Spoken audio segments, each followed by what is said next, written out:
All right, I am here with O-Day cross country athlete, wrestler, track athlete as well, and triathlete Noah Guyan. How are you doing tonight? Great, Peter. How are you? I'm pretty good. So you recently ran a race at Magnuson. How did that go for you? It was good. It was nice to get back on the Magnuson course, and it was good seeing all the other guys. Interesting seeing Nathan Hale and Ingram. Never raced them before. Yeah, we didn't race them last year, and it was a fun experience. Yeah. What'd you Yeah, think of the new course? much better. It's definitely a flat, fast course. It's a road course. It's not like low woodland. It's nice. I love it. Yeah, so I mean, obviously it's super flat and you got to have like somewhat of a race plan for it. So like what is your mindset going into that race? Um, keep up with Max, Sam, and then keep them in eyesight if I can, and then after that, just walk my pace, look at my watts. Mile one, try and be below 6:10, and then after that, just take over. Yeah, I mean, that second mile is like one of the toughest second miles I think I've ever felt in a race. Like going into it, it's like you don't have any fans. It's just you and your mind. So like, is there anything you're thinking in your head while you're doing it? Many things. Number one is just like don't think about the pain and just keep going because I know Kite Hill is just right up the corner, and right after that, smooth sailing. So I tell myself that, and I just tell myself if I can see another O'Day jersey, I know I'm almost there. And I know it's not gonna be that long. I know the pain's just 3 miles, and if I can hold it for that half mile, I'll be fine. Yeah. So is there like a specific point in the race? Like obviously second mile and you're like going home free, but is there a point in the race where you're like, this is where I'm gonna make my move. This is where I'm gonna either connect with Max or I'm gonna get a Nathan Hale or Ingram kid. 100%. It's right after Kite Hill, right after the downhill, and we hit that loop. Right after that, my mind goes to forget everything. You have to start going race pace, and you have to push it right now. Because I know right there it's gonna be flat, and we're gonna loop around. So that's when I really go metal to the pedal. Yeah. And then so talking about that course, I mean, you ran it a lot last year, but it's different this year. And last year, looking at your times, I mean, you went like 23 and then you had a big breakthrough at the end of the season going 21:33. And then this season you dropped another minute and a half and went sub 20 in the first race. I mean, that's got to be really exciting. Definitely. It's nice. It's awesome seeing that 19. I don't know. I thought like last year, I thought just breaking 21 would be amazing. And then this year, coming off of that first race, seeing that 1930, oh, 1950, I was like, whew, that's a difference. So obviously goals to change this year a lot. Yeah, I mean, like obviously something happened over the summer. Like, could you run through that process? Because I know you were really consistent with training over the summer. Yeah. So I go up to Nevada, Incline Village, which is amazing because it's high in altitude, and I spend a lot of my summer up there, and I just train, I hike.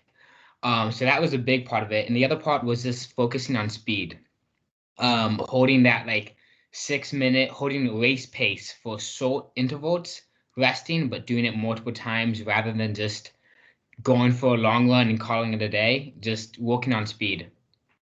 Yeah, I mean, did something switch over the summer where you like, I really want to like go for it. I really want to put myself out there. Or has that just kind of always been your MO? Um, that's kind of always been my MO. My MO is always to break Izzy's time. And I think this year I was like, I got a real good chance. It's 10th grade. If I want to do something, I got to make a move now.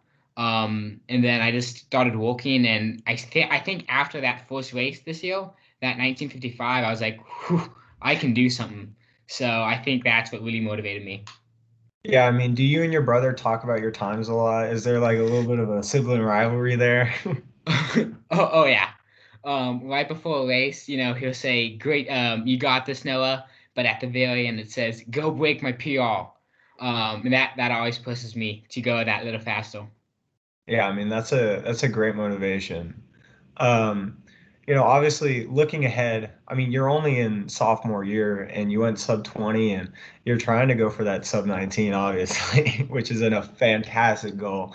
Looking ahead, what do you think what do you feel like you've got more? How much more are we going to see out of Noah Guyan? Um, I think we're gonna see a lot. I think this summer I'm really gonna put the metal to the pedal, and I hope next year, junior year, you're leaving, Zach's leaving. I hope next year, we can keep that competitiveness alive.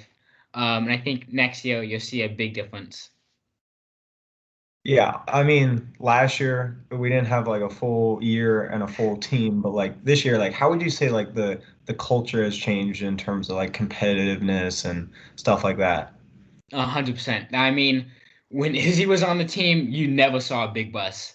It was always that tiny little bus, and it was, I mean, this year the atmosphere was crazy. I mean, going to that like last year, I mean, the finish line, we'd be done, we'd chill on for five extra people. This year, I mean, we're at the finish line for 5 extra minutes, cheering on everyone else coming through. And then having more sophomores this year is a big difference because you have that, like, you can talk to people in class about your race. You can say that was something, how did you go? But I think the culture this year was a big difference, and that's what I love about it today. Yeah, I mean, just that crazy big bus. This year, like you said, we're losing a big senior class. But looking ahead, I mean, we have some great up and comers. Like, what do you think of like? I mean, next year will be like a rebuilding year or retooling year, but I mean, it can still be very strong for some great runners. 100%. I mean, I think the name that we're all looking at is Ryan Borda. I don't think that's not hiding it. Ryan Borda, a freshman, I think he's already broken 18. He's up there. I mean, I know he's gonna make a big path. So I know that's gonna be a big difference. We're gonna have Ryan. I know we're gonna have another freshman coming in super strong. We're gonna have another Sekou. So I think losing five seniors, but possibly gaining another four, two freshmen is going to make a big difference.